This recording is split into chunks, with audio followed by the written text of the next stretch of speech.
वो पेड़ बहुत घना था। ठंड में भी उस पेड़ पर हवा न लगती थी, मगर उस पेड़ पर किसी भी पक्षी का घोंसला नहीं था, क्योंकि उस पेड़ पर एक सांप रहता था। छोटी चिड़िया उड़ती हुई कौवे और कौवी के पास आती है। कौवे और कौवी, मैं इस जंगल में नहीं आई हूँ और मैं अपना घोंसला बनाने के लिए किसी सुरक्षित पेड़ की खोज में हूँ। क्या आपको कोई सुरक्षित पेड़ के बारे में पता है? खोज क्या करनी, वो सामने वाले पेड़ पर बना लो अपना घोंसला। घना भी है और पत्ते भी हैं। उस पेड़ पर तो ठंड में भी ठंड नहीं लगती। धन्यवाद आपका, आपने मेरी मदद की। आप बहुत अच्छी हैं। चिड़िया वहाँ से चली जाती है। हा हा हा हा। गौरी, अब आएगा मजा। अब खाएगा वो बड़ा सांप छोटी चिड़िया को। हा हा हा। उस बेचारी छोटी चिड़िया को क्या मालूम कि मैं जरा भी अच्छी नहीं हूँ। फिर कौवा और कौवी दोनों हंसने लगते हैं। चिड़िया घास इकट्ठा करती है, छोटे छोटे तिनके लाती है और अपना घोंसला बनाने का काम शुरू करती है। पेड़ की खोखर में बैठा सांप भी चिड़िया को देख लेता है। ये तो अकेली है, न अंडे और न ही बच्चे।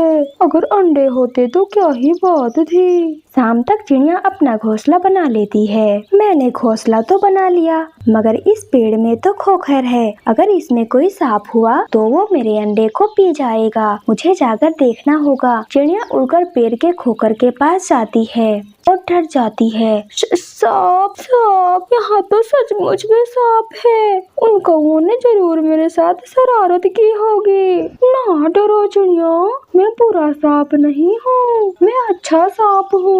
मैं आपको नहीं खाऊंगा। सांप जी, मैं अंडे देने वाली हूँ। अंडे देने के कुछ दिन बाद ही मैं यहाँ से चली जाऊंगी। आप यहाँ रहे, यहाँ आपको कोई खतरा नहीं, ना मुझसे और मेरे होते हुए ना ही किसी और से। मैं रक्षा करूँगा आपकी, मैं सेवा करूँगी आपकी। मेरे लिए कोई काम हुआ तो जरूर बताना। आज पहली बार देखा है कि सांप अच्छे भी होते हैं। जैसे इंसान बुरे और अच्छे होते हैं, जैसे पक्षी बुरे और अच्छे होते हैं, कौवे बुरे और अच्छे होते हैं, ऐसे ही सांप भी बुरे और अच्छे होते हैं। आज से मैं तुम्हारा दोस्त हूँ। फिर चिड़िया वहाँ से उड़कर अपने घोंसले में बैठ जाती है। तुझे मैं नहीं खाऊंगा छोटी चिड़िया, मैं तो तुम्हारे ताजे ताजे और स्वादिष्ट अंडे पीऊंगा। हा हा हा हा। दिन गुजरते गए। कभी चिड़िया अपने दोस्त सांप के लिए कोई फल लाकर आती तो कभी सांप भी अपनी झूठ मूठ की दोस्ती के लिए दाना ले आता। कौवा और कौवी ये सब देखकर बहुत हैरान थे कि इतने दिन गुजर गए लेकिन अभी तक चिड़िया को खाया क्यों नहीं है। एक दिन गोरी कौवी चिड़िया से कहती है, चिड़िया, वो सांप तुझसे क्या बातें करता है? वो तो बहुत खतरनाक है। वो सांप खतरनाक होगा तुम्हारे लिए या फिर दूसरे पक्षियों के लिए, मेरा तो वो दोस्त बन गया है। दोस्त है वो मेरा। ये देखो, ये दाना मेरा दोस्त सांप ही लाया है मेरे लिए। अभी वो नदी पर पानी पीने गया है और मैं उसके घर का ख्याल रख रही हूँ। ये सुनकर गोरी कौवी तो हैरान हो जाती है। दोस्ती? एक पक्षी की सांप से कैसे दोस्ती हो सकती है? क्यों नहीं हो सकती?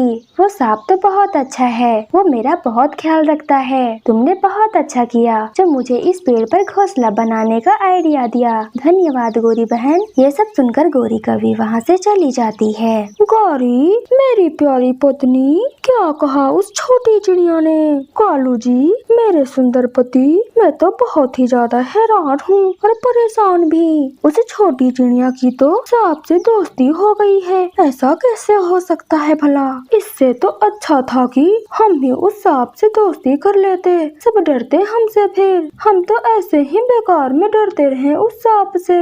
तो क्या है, हम भगा देंगे उस चिड़िया को वहाँ से और हम करेंगे दोस्ती उस सांप से। 3 दिन गुजर जाते हैं। चिड़िया 7 सुंदर सुंदर से अंडे देती है जो सफेद था। सांप तो अंडे देकर चिड़िया से ज्यादा खुश था। मेरा इंतजार खत्म हुआ। कई सालों के बाद ताजे ताजे 7 अंडे पीऊंगा।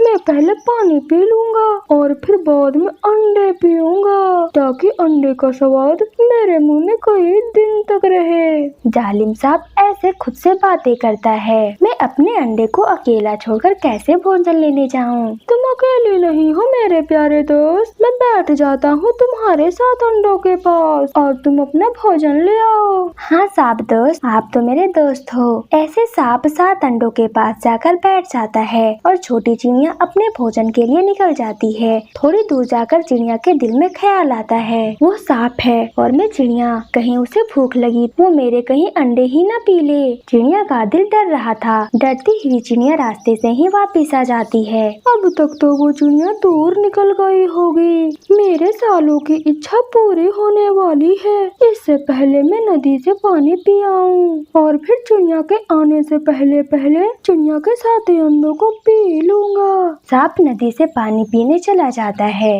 थोड़ी ही देर के बाद चिड़िया भी वापिस आ जाती है। सांप दोस्तों यहाँ नहीं है। अगर उसे मेरी अंडों की चिंता होती तो वो कभी मेरे अंडों को छोड़कर न जाता। दूसरे पेड़ पर गोरी कौवी ने भी 7 अंडे दिए थे। वो अपने पति कालू कौवे से कहती है, कालू जी सुनो, इस पेड़ पर मुझे रात को बहुत ठंड लगती है। तुम जाओ और चिड़िया को वहाँ से भगा दो और हम अपना घोंसला उठाकर उस पेड़ पर ले जाते हैं। हाँ गोरी, अब तो हमें सांप से भी कोई खतरा नहीं है। जैसे उसने चिड़िया से दोस्ती की ऐसे ही वो हमसे भी दोस्ती कर लेगा।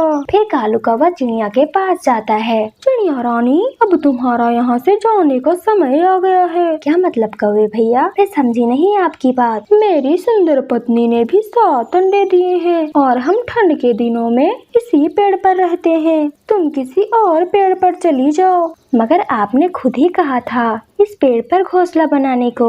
और अब जाने को भी मैं खुद ही कह रहा हूँ। चुपचाप यहाँ से चली जाओ, ज्यादा चूचू मुझे पसंद नहीं है। करती भी तो क्या। चिड़िया बेचारी रोते हुए अपना घोंसला उठाकर वहाँ से चली जाती है। गोरी और कालू अपना घोंसला उस पेड़ पर रख देते हैं। जब सांप आएगा तो मैं करूँगी उससे दोस्ती की बात। नहीं नहीं गौरी, मैं करूँगा। इतने में सांप भी नदी से पानी पीकर आ जाता है। कौओ, तुम यहाँ क्या कर रहे हो और मेरी दोस्त चिड़िया कहाँ है? सांप जी, वो बहुत छोटी और कमजोर चिड़िया है। तुम्हारी उस छोटी चिड़िया से दोस्ती अच्छी नहीं लगती। आज से आप हमारे दोस्त बन जाओ। फिर सांप की नजर कौओं के 7 अंडों पर पड़ती है। हाँ ठीक कहा तुमने, वो बहुत कमजोर थी। मुझे तुमसे दोस्ती करके बहुत अच्छा लगेगा। तो फिर आप यहाँ बैठे मेरे अंडों के पास और हम आपके लिए फल लेकर अभी आते हैं। फिर कालू और गोरी वहाँ से चले जाते हैं और इधर सांप के मुंह से पानी टपक रहा था अंडों को देखकर। चिड़िया छोटी थी और उसके अंडे भी छोटे थे। कौवी, तुम्हारे अंडे तो चिड़िया से भी बड़े और स्वादिष्ट भी होंगे। ऐसे कहते हुए वो सांप कौवों के 7 अंडे पी लेता है और अपनी खोखर में जाकर गहरी लंबी नींद सो जाता है। शाम को जब कौवे वापिस आते हैं तो वहाँ न सांप था और न ही उसके 7 अंडे। हाँ, लेकिन वहाँ एक अंडे का खोल सांप की खोखर के पास पड़ा था। कालू, मैं लुट गई, मैं बर्बाद हो गई। हाँ, वो सांप तो बहुत धोखेबाज निकला। वो मेरे सारे 7 अंडे पी गया। हाय, हाँ, अगर हम यहाँ न आते तो वो सांप चिड़िया के अंडे पीता, मगर हमने खुद ही अपने पैर पर कुल्हाड़ी मार ली। फिर वो दोनों बैठकर रोने लगते हैं और चिड़िया दूर ऊंचे पेड़ पर अपने अंडों के लिए आराम से बैठी हुई थी। तो मेरे प्यारे दोस्तों, इस कहानी से हमें सीख मिलती है कि जो कोई गड्ढा दूसरों के लिए खोदता है वो खुद ही उसमें गिरता है और बुराई का अंजाम हमेशा बुरा ही होता है। अगर आपको ये कहानी अच्छी लगी तो इसे लाइक कर दें और चैनल को सब्सक्राइब करना बिल्कुल ना भूले। आपका धन्यवाद।